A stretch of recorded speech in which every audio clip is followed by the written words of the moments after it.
Before streaming, before playlists, there was a different kind of magic, the jukebox. It wasn't just a machine, it was the heart of every diner, glowing in the corner, inviting everyone in. The jukebox was the original social network, a shared playlist before the word even existed. You couldn't skip songs, you listened together, discovering new favorites because someone else dropped in a coin. Today, we disappear into our headphones. But the music machine pulled you out, made you part of a community, even if just for 3 minutes. Your song choice was a public statement, a glimpse into who you were. This glowing box was more than entertainment. It was a cultural force, a job creator, and a marvel of engineering. From designers to technicians, it was an industry built on the simple desire to hear a good song. So let's unplug for a moment and look back at how this incredible machine came to be. It's a story of innovation, community, and the power of a good tune at just the right time. The Chrome Beauty reminds us, the best things in life are meant to be shared out loud. The jukebox story starts in the late 1800s, not with rock and roll, but with a nickel-in-the-slot player in San Francisco.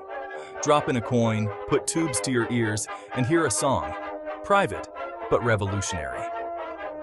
Lewis Glass and William S. Arnold modified an Edison phonograph, betting people would pay for music on demand. Early machines were clunky, but the idea caught on. Coin-operated entertainment was born. Amplification changed everything. Suddenly, music filled the whole room. The machine became a public centerpiece, not just a curiosity. Companies competed to make coin-op marvels more reliable and beautiful. The name jukebox came from juke joints, places where people gathered to dance and socialize. By the 1930s, song machines looked like the icons we remember, with names like Wurlitzer and Rock-Ola. During the Great Depression, a nickel bought a few minutes of escape and joy. The jukebox became part of the American landscape, a symbol of hope and togetherness. It wasn't just a machine anymore, it was a cultural phenomenon. The revolution had begun. The 1940s and 50s were the golden age of the jukebox. Post-war America wanted fun, and jukeboxes delivered. Gleaming chrome, bubbling lights, and bold designs. The music machine was the main attraction, lighting up diners and bars everywhere. Drop a coin, hear Sinatra, Elvis, or the Beatles, the soundtrack to first dates and late-night talks. Machines like the Wurlitzer 1015 became icons, with bubble tubes and futuristic looks. Seeburg's models offered hundreds of song choices, giving people more control than ever. Built tough, these machines were reliable sources of joy. The Wurlitzer Glow didn't just play hits, it made them, launching rock and roll and turning local artists into stars. Teenagers flocked to hear their favorites, shaping the sound of a generation. The jukebox was more than a player, it was a cultural engine. The music machine was pure democracy. If you had a coin, you had a voice. Anyone could pick the next song, making the room's soundtrack their own for a few minutes. Rich or poor, everyone had the same power to shape the vibe. Each choice was a public conversation in music. Sometimes a hit, sometimes a miss. Always communal. No algorithms, just a limited selection that created a shared musical language. Everyone knew the songs. They were the hits of the day, the glue of social life. 3 songs for a quarter gave you ownership of the atmosphere. The diner wasn't just a place to eat, it was your place, because you helped create the mood. Today, we have endless private choices, but the jukebox reminds us of the joy in sharing music out loud. It was affordable, accessible, and brought people together. The coin-operated marvel made music a public, shared experience. The jukebox didn't just play music, it shaped American culture.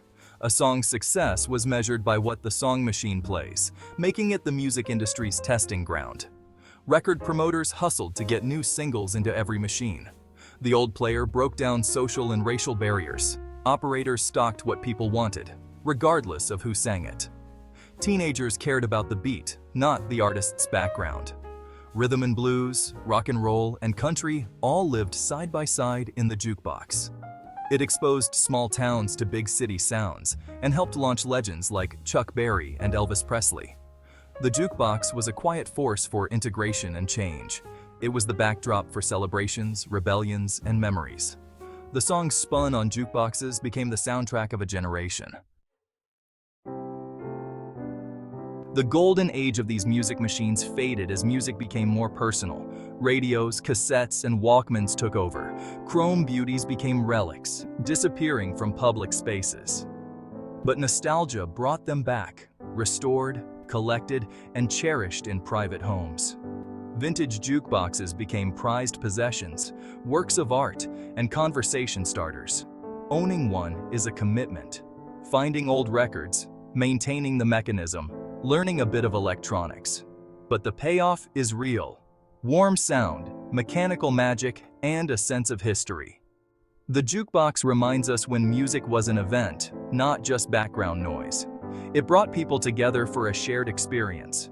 In a world of digital isolation, that communal spirit matters more than ever. A jukebox is more than a machine. It's a time machine, a keeper of memories. It glows with the reminder that the best playlist is the one we all get to hear together. The neon juker endures, a symbol of music's power to unite. But the story doesn't end with nostalgia. Today, the spirit of the jukebox is alive and evolving. From retro diners to trendy cafes, and even digital apps that let you pick songs in public spaces, the idea remains: music as a shared experience. Modern jukeboxes blend old-school charm with new technology. Touchscreen playlists, streaming libraries, and LED lights bring fresh energy to a classic icon. Artists and designers reimagine the jukebox for new generations, merging vinyl with Bluetooth and neon with smart tech. Communities still gather around these machines, choosing songs, telling stories, and making memories. The jukebox's magic is in its ability to adapt, to survive every shift in how we listen to music. So next time you catch the warm Wurlitzer glow, stop and enjoy it. And since we're keeping the past alive here, folks, let me share something important with you. Nostalgia, real nostalgia, isn't just about the jukebox. It's about the complete package. There were radios, clocks, vintage signs, farmhouse furniture, and even the clothes people wore. Tremendous history. And guess what? That's exactly what we celebrate at Nostalgia Nook Antiques. We've built a beautiful place online, nostalgianookantiques.com, where the past comes alive. You'll find stories, collectibles, and ideas to bring that warm glow of history into your home. Believe me, there's nothing like it. And if you're really serious about keeping the past alive, I've got something even better. It's called the Nostalgia Dispatch, our newsletter. Every Sunday, Dean will send you the best stories, antiques, and little treasures from history straight to your inbox. No spam, no junk, just pure nostalgia, folks. This is the good stuff. So here's what you do. Hit that button on this channel, tap the bell, and then head over to Nostalgia Nook Antiques to sign up for the dispatch. Do it today, because tomorrow's history is already being written, and you don't want to miss it. The jukebox may have played the music, but we keep the memories alive, and nobody does nostalgia better than us. Absolutely nobody.